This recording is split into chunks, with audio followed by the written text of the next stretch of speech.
Hello everyone, इस video में हम डिस्कस करेंगे कि फंक्शंस क्या होते हैं। अगर आप इस पूरे कोर्स को डिटेल में पढ़ना चाहते हैं तो आप इसे एक्सेस कर सकते हैं हमारी वेबसाइट से, जहां पाइथन के अलावा बाकी टेक्नोलॉजीज के कोर्सेज भी अवेलेबल है, जिसका लिंक नीचे डिस्क्रिप्शन बॉक्स में दिया गया है। तो चलिए वापस चलते हैं अपने टॉपिक की तरफ। इसे एक सिचुएशन से समझेंगे। लेट अस से कि आपके पास एक रोबोट है और जो आपके सारे काम करता है वो आपका हाउस हेल्प है।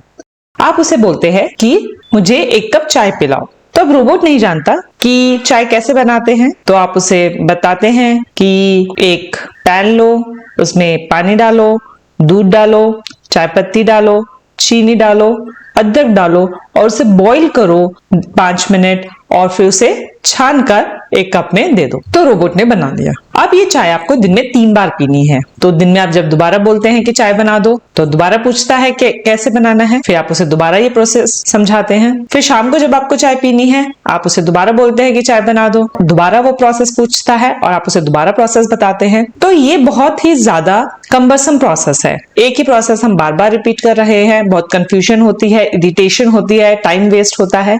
तो उन सब चीजों को अवॉइड करने के लिए आप क्या कर सकते हैं, आप उसे एक जगह लिखकर जो चाय की जो रेसिपी है वो बता देते हैं कि आपको पानी लेना है, आपको दूध लेना है, टी लीव्स लेनी है, शुगर लेना है और जिंजर लेना है और बॉईल करना है फॉर 5 मिनट्स और उसके बाद छान कर दे देना है। तो ये रेसिपी देने का फायदा क्या है कि जब जब आपको चाय बनवानी है आप उसे बोलेंगे कि चाय बना दो और वो ये टी रेसिपी को फॉलो कर लेगा।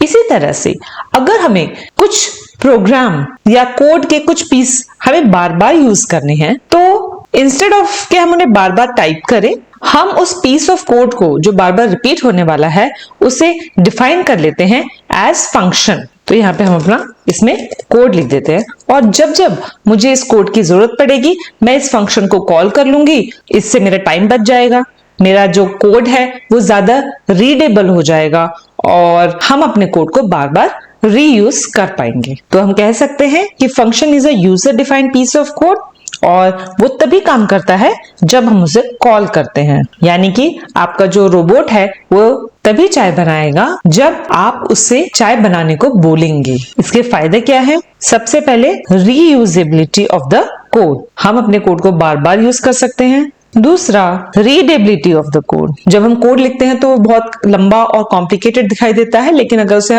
हम फंक्शन की तरह लिख दें तो हम सीधा जब फंक्शन का नाम लिखेंगे तो आसानी से रीडेबल होता है और जो हमारा यूजर है वो समझ जाएगा कि अच्छा ये प्रिंट के लिए है, ये एडिशन के लिए है, ये सब्ट्रैक्शन के लिए है या ये किसी और चीज के लिए है। इट रिड्यूसेस एरर, क्योंकि हमने ऑलरेडी एक बार कोड लिख चुके हैं, वो ट्राइड और टेस्टेड है, तो अगली बार मिस्टेक होने का सवाल ही नहीं होता, उसी को हम बार बार यूज करते रहेंगे। तो हमारे फंक्शंस 2 तरीके के होते हैं, एक होते हैं बिल्ट इन फंक्शन और दूसरे होते हैं यूजर डिफाइंड फंक्शन। पाइथन में ऑलरेडी बहुत सारे बिल्ट इन फंक्शन हैं, जैसे कि प्रिंट फंक्शन, इनपुट फंक्शन, बूल, इंट, इनमें से बहुत सारे फंक्शंस हमने कहीं ना कहीं डिफरेंट वीडियोस में डिस्कस किए हैं।